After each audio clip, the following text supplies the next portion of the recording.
Javier, me gustaría tu opinión antes de arrancar con los temas de debate del día, antes de pasar a la entrevista. ¿Qué pensás de estas cosas que están pasando con la libertad de las personas?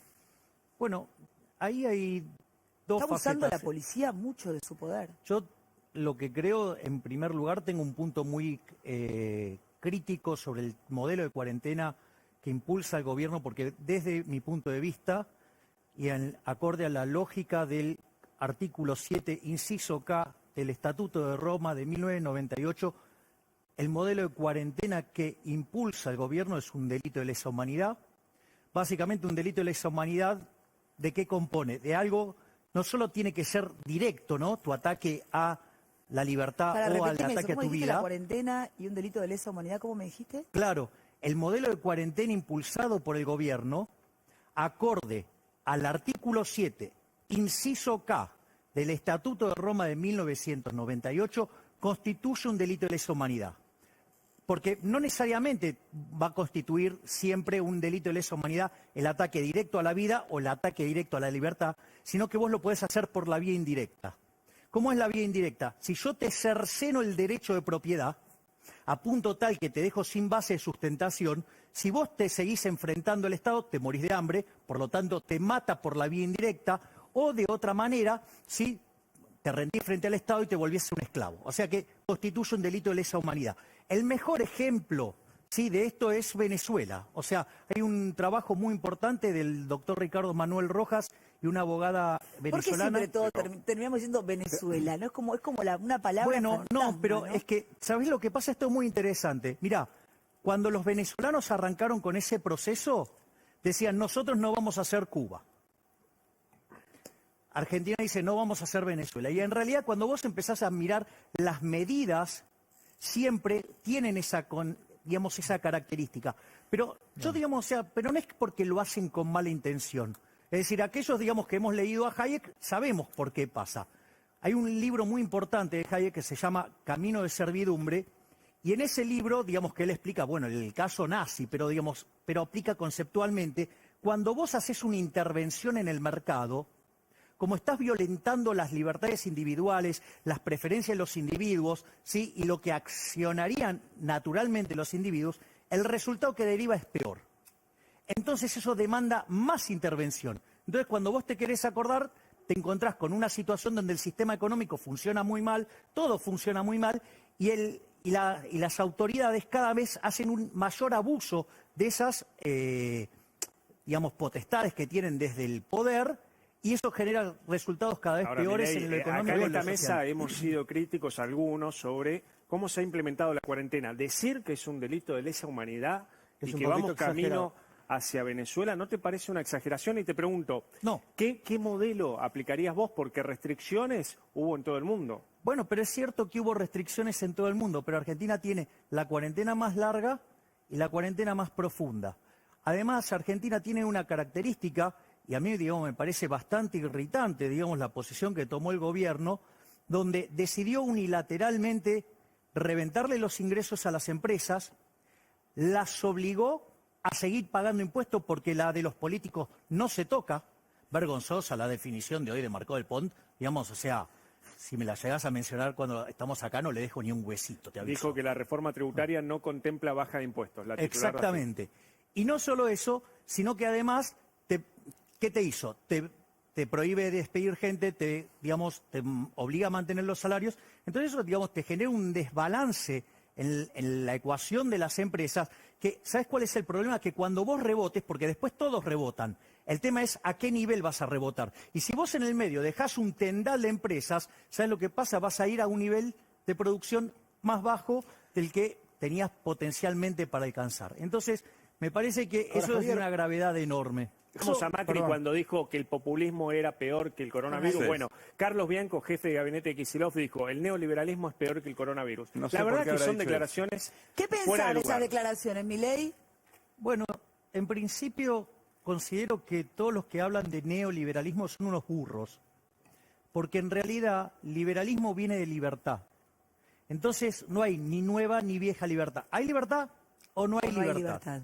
¿Estás embarazada o no Claro, estás embarazada? exacto, no, estás media embarazada. Estás medio claro, sí. Ese es el primer punto. El segundo punto, que es todavía mucho más grave, que es el origen del término. El término fue creado por un marxista llamado Alexander Rustov en 1939 en un congreso donde básicamente, frente a todas las posiciones socialistas que estaban tomando, digo, ya sea la de los nazis, ya sea los fascistas, ¿sí? Digamos, distintos tipos de socialismo, hasta el comunismo más duro y llano, contra lo que llamaban el liberalismo manchesteriano, trata de crear una línea intermedia que la llama neoliberalismo, digamos, si lo querés llamar más exactamente, ordoliberalismo, pero al margen de esa situación, cuando vos trazás esa línea, como si no, en general además se usa de modo despectivo, digo, porque esa fue la consigna que se impulsó desde el Foro de San Pablo en lo cultural, y así le lavaron el cerebro a la gente. Lo interesante es que cuando vos trazás esa línea, entonces tenés que elegir con quién estás. Si estás con los comunistas, digamos, si estás, digamos, con los nazis, con los fascistas, ¿con qué grupo estás? Porque como vos trazás esa línea ahí, ¿de qué lado estás? O con qué... Por lo tanto, me parece, no es un término feliz. Digamos, yo utilizaría otra forma para decir, no, yo no creo en esa estructura. Yo creo que no creo que ¿con ganas de algo? Sí. ¿Con ganas de qué? Un comentario para Sí. Javier, a ver qué opina. Ya me En voy. función de esto de las identidades políticas y hacia dónde vamos, me da la sensación, Javier, de que el progresismo argentino va hacia el discurso pro-chino, a explicar a la opinión pública que hubo un país socialista con detalles capitalistas que sacó 400 millones de personas de la pobreza, las puso en la clase media desde el año 80 hasta ahora. Que ese modelo existe, que se podría implementar en la Argentina y a cambio tenés que resignar algunas libertades.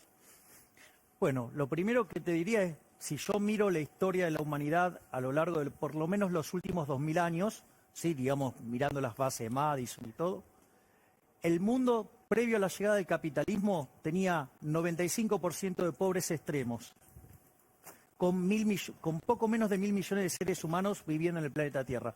Hoy tenés 7.800 y el número previo a la llegada del coronavirus estaba en 5%. Ahí hubo un milagro, ese milagro lo generó el liberalismo y aquellos países que son más libres son 8 veces más ricos que los que son reprimidos. No solo eso, sino que además el decil más bajo vive 11 veces mejor que el que está en el país reprimido. Además tiene el doble de ingresos que el ingreso promedio del país reprimido. Por lo tanto, dado que la distribución del ingreso lleva a una chi cuadrada, una log normal o distribución de Pareto, llamala como se te dé la gana, quiere decir que el 80% de la población vive peor que ese. Y lo que hay que tener en cuenta del caso chino es que lo que crece en China, lo que impulsa a China, son justamente las 13 regiones que están abiertas al capitalismo. Por lo tanto, la verdad es que en realidad te quieren vender el modelo chino porque les gusta quedarse con la libertad de la gente. ¿Por qué? Porque en esos regímenes le va muy bien al que gobierna y el que está abajo y bueno, la vida. Ahora, vos decías, tenemos un té, pero espérame, me viene para acá porque estaba ansiosa por verte. Esto que decías en Instagram y que dijimos al comienzo, tu frase, ¿no? Que el argentino es el único pelotudo que salta el muro de Berlín para el lado del este, ¿no? Y yo me quedaba pensando, ¿somos pelotudos o qué tanto más somos los argentinos? Que siempre cometemos los mismos errores, seguimos votando a la misma gente y todo sigue siempre igual. Todos tienen las grandes soluciones y no se soluciona nada. Bueno, esa es una de las preguntas más relevantes que tenemos que hacernos como sociedad. Digo, yo tengo lo que sería mi respuesta, es decir, Argentina, si vos querés, es el éxito colosal de Gramsci. Gramsci era un ideólogo socialista que proponía como forma de hacer triunfar el socialismo, dar una batalla en el plano cultural, que implicaba tomar la educación, tomar los medios, ¿sí? Y tomar la cultura. Y desde ahí, digamos, meterle el socialismo en la cabeza a la gente. Eso, digamos, lo ha hecho en Argentina la educación pública, que se ha convertido en una gran máquina de lavar cerebros. Entonces, Argentina, de haber sido el país más rico del mundo, y hoy está 70 y en caída. Entonces, justamente tiene que ver con esto, de la cuestión de Por eso, digamos, algunos de los libertarios estamos muy focalizados, y parece que eso a algunas personas, digamos, del gobierno los pone muy nerviosos, ¿Por qué? justo a los que les gusta operar también, ¿no? Entonces, digo, ¿por qué? Porque nosotros, digamos, decidimos dar la batalla cultural. Es decir, también otra cosa muy importante. Yo Contar mencioné, a la gente que sería la batalla cultural, digo. o sea, por ejemplo, mirá, digamos, Sí. lo que hizo el Foro de San Pablo. Cuando se cae la Unión Soviética, todo el sur de Río se queda sin guita. Entonces, ¿qué hace? Se juntan, ¿sí? En 1990 en San Pablo a ver qué hacen. Entonces diseñan una agenda en 3 etapas, donde una primera etapa es básicamente una pelea cultural para instalar el socialismo y demonizar todas las ideas de libre mercado, ¿sí? O todas el conjunto de reformas de libre mercado, ¿sí? Y básicamente poco lo económico, nada más que para lograr el financiamiento. Y después, digamos, o sea, tenés una segunda etapa que es mitad y mitad, y ya la tercera es absolutamente el avance total del socialismo. Es lo que vos ves en Venezuela, el expropiese, todas esas cosas. Entonces, pero se tomaron su tiempo. O sea, desde ese primer encuentro en 1990, el primer presidente le llegó en 1998, que fue Chávez. Que de hecho Castro creía que iba a ser Lula el primero. Pero vos fíjate, el día que tiene esa nefasta conferencia o conference call, Alberto con Lula, fíjate a quienes menciona, dice, no lo tengo a los que Chávez, extrañaba. claro, no la tengo a Bachelet, no lo tengo a Ricardo Lago, no lo tengo a Tabaré, no lo tengo al Pepe Mujica, no lo tengo a Lugo, no lo tengo... Nos tiene a nosotros, ¿no? Sí. No lo tengo a Evo, ¿no? Digo, cuando vos haces la lista, son todos del Foro de San Pablo. Entonces, digamos, eso, y es tremendo eso, porque es la agenda que te empobrece, porque ¿qué es Venezuela? Venezuela era un país donde cada venezolano tenía debajo de sus pies $1 millón en petróleo. Y vos que tenés que en los últimos 6 años el PBI le cayó 70%. Hoy tienen, digamos, 96% de pobres, 80% de indigentes. El venezolano tiene un ingreso que es de 72 centavos de dólar diario, o sea, es el promedio. Entonces vos lo que tenés es una catástrofe. Entonces querer... Pero ¿cómo terminan estas catástrofes? El otro día lo escuchaba a Duhalde hablar de que esto, si sigue así, digamos, la gente empieza a enfrentarse de una manera espantosa. Sí, eso se está viendo uno también. empieza a ver un humor social tenso. Uno tiene la sensación de que el gobierno no lo termina de entender. Viste que lo hablas, se los preguntás, y en general como que dicen, no, está todo bien. Tienen un microclima. Es un microclima. Y la verdad que la hablamos con Julio Bárbaro el año pasado, y decíamos algo los dos que yo estoy empezando a sentir, y por supuesto que no me lo quiero ni imaginar, pero yo empiezo a sentir que la gente empieza a enfrentarse los unos con los otros, y eso termina mal. Digo, desde las redes sociales hasta lo que pasa en la calle, ya los vecinos pobres le roban a los vecinos pobres, y los empezaron a matar porque ya los reconocen. Cuando a vos te viene a afanar tu vecino porque no tiene para comer, y como lo reconoces te mata, ¿cómo empieza y cómo termina eso, Milei? Bueno, lo que pasa A es ver, que digo, es para que se pongan atentos, para que empiecen a mirar a la gente de otra manera, porque si se quedan en ese microclima no van a entender lo que le pasa a la sociedad. Bueno, yo No le creo... hablaba de ojo y dijo lo peor, que puede ser una guerra civil esto. Bueno, Digo, la verdad que decirlo es muy fuerte, pero está empezando un clima muy denso. Cuando mencioné los riesgos de una guerra civil, te imaginarás la cantidad de cosas que salió a decirme. Lo dijo Duhalde, te digo porque no, lo bueno, dijo pero Duhalde. cuando yo lo dije antes, Sí, sí. el aparato de propaganda estatal salió a pegarme de lo lindo, se me acusó de profeta del odio. Bueno, tío, y vos lo estás viendo, hay una degradación social. Total. Que el tema de el modelo de cuarentena elegido por el gobierno, digamos, lleva a un desastre y a una aceleración de ese desastre. El tema es, la verdad es que si van a llevarnos a esta situación, o sea, yo creo que, de hecho, nos están llevando a un nivel de pobreza que va a oscilar entre el 45 y el 50%. ¿Peor que el 2001? Es muy parecida a la coyuntura ¿En qué se parece? del 2001 y en algunos casos es mucho peor. Vos tenés un problema, en el 2001 la economía te cayó 10,9%, tuviste 25% de desempleo, 55% de pobres. Y la inflación, 41%. Eso fue el 2002, ¿sí? Que es la secuela de venir cayendo desde el año 98, después de la crisis rusa, vino la crisis brasilera, digo, tuviste un montón de problemas, después vinimos nosotros. Hoy, ¿qué tenés? Vas a tener una caída del PBI que va a rondar entre el 11 y el 13%. Tenés el desempleo que ya está arriba del 15% y, digamos, el gobierno metiendo restricciones para que no se vea, pero que es tremendo, porque ¿sabes cuál es la consecuencia? Que estás haciendo quebrar empresas. Y por más que te quieran prohibir las quiebras, van a quebrar igual. O sea, ese es el punto. O sea, vos, ¿sabés lo que pasa? Si vos pudieras manejar la economía por decreto, por decirlo de alguna manera, vos en realidad no tendrías ningún problema, porque entonces decís mañana que baje la inflación, que suba el PBI, y ya está, y tenemos todo. O sea, no funciona así. Y por otra parte, desde mi punto de vista, si la cuestión monetaria se resuelve mal, digo, porque se viene, a ver, nosotros estamos acarreando un problema desde, digamos, el 2015, ¿no? Cuando se va el kirchnerismo, que era la bomba del dólar futuro. Eso después se convirtió en la bomba de las LEVAX.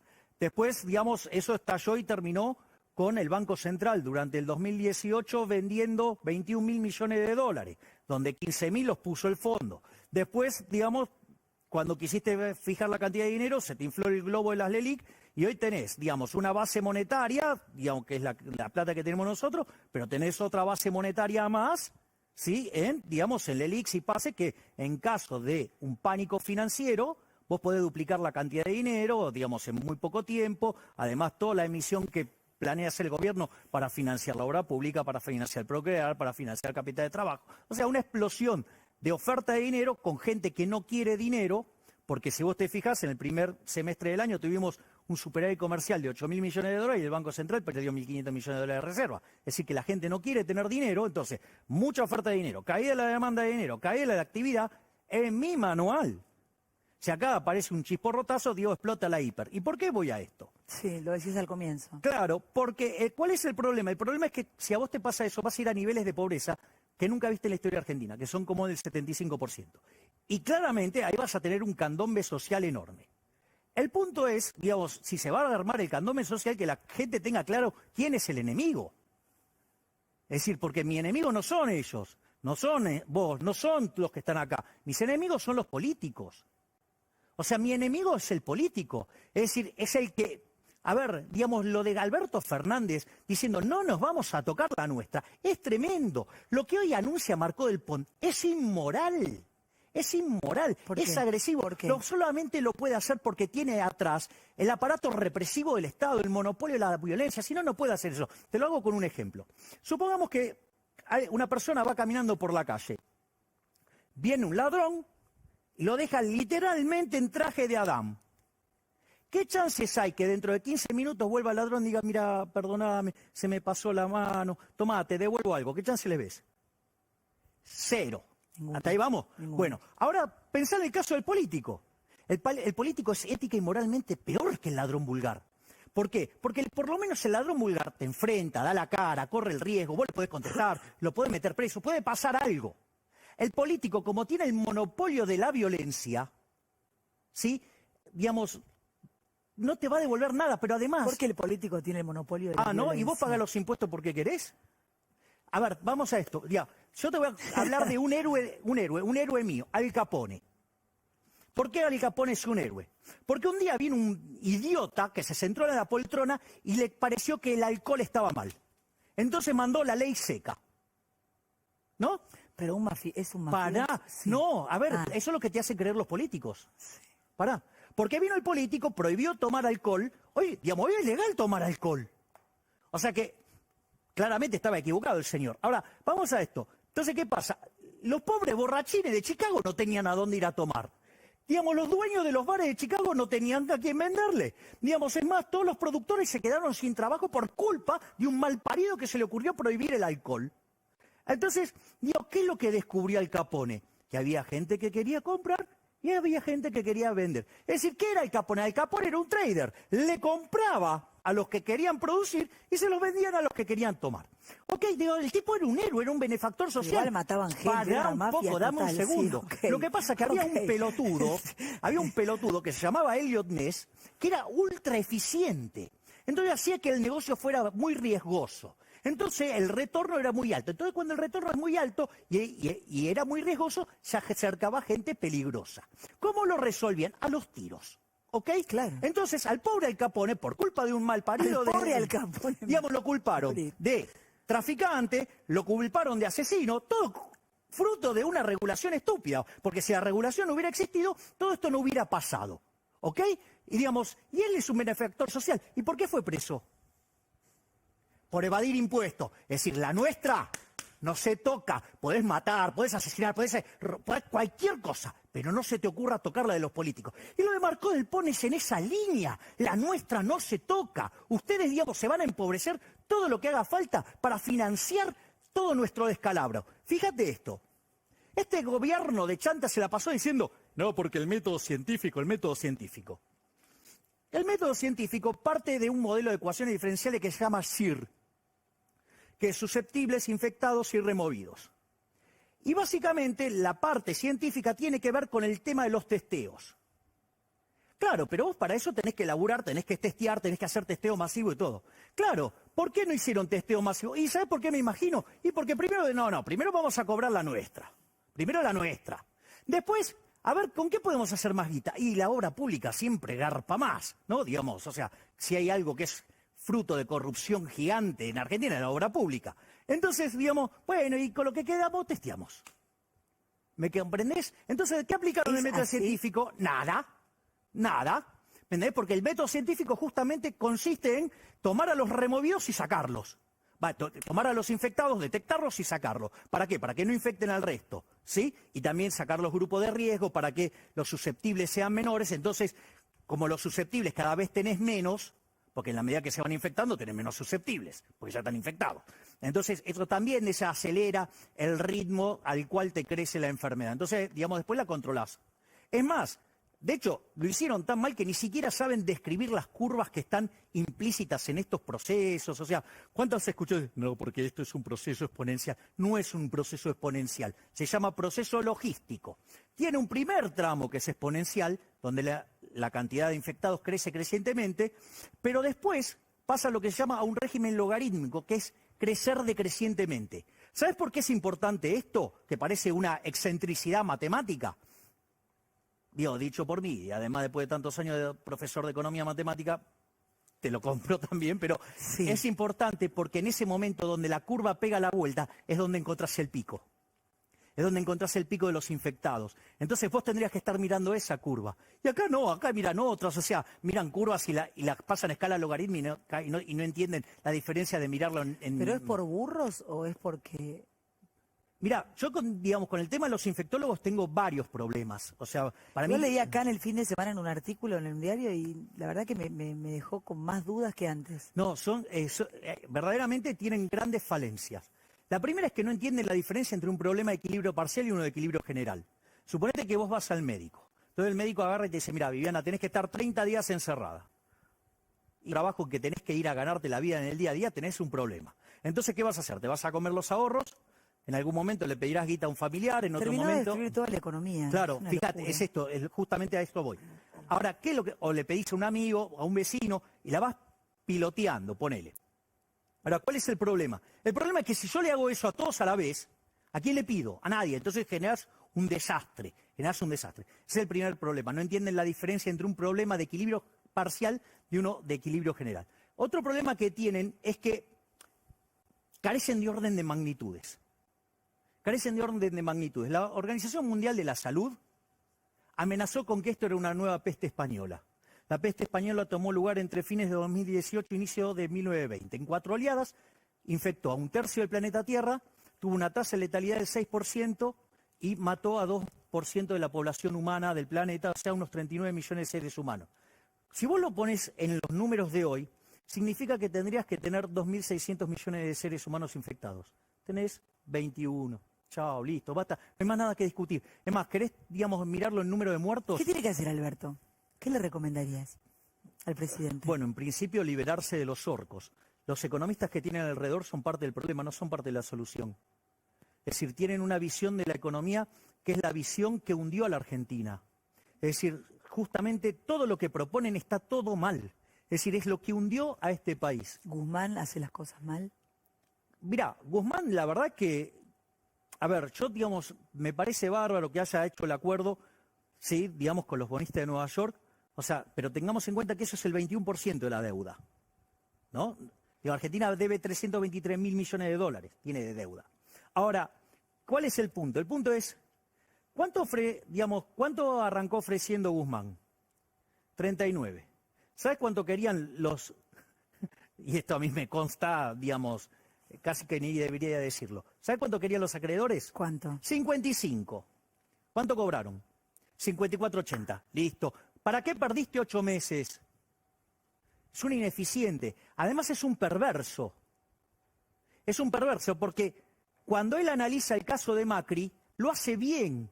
Él miente ahora cuando dice Argentina está en un sendero sostenible. Eso es falso. Vos para poder pagar la deuda necesitas un superávit primario de 2 puntos del PBI. Argentina este año, el gobierno dice que va a 8, algunos analistas 10. Bueno, poneme, ¿es sostenible? Nada. Es decir, vamos camino a una explosión, más tarde, más temprano. O sea, y aparte, digo, qué sé yo, aparte te queda un montón de cosas por arreglar, ¿no? Porque te quedan todavía 30.000 millones de dólares de lo que es la deuda en pesos en Argentina, ¿sí? Que fue la que pateó, que es donde arrancó el default con la CUNSA, ¿sí? Y que no lo emitieron, ¿por qué?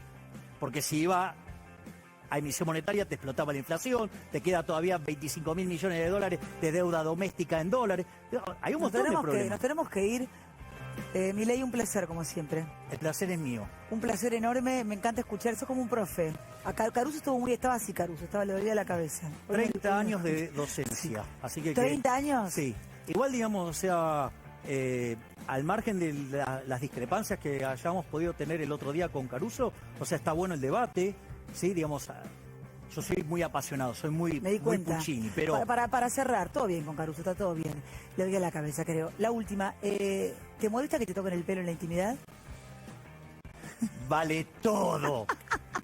¡Viva la libertad, carajo! ¡Viva la libertad, carajo!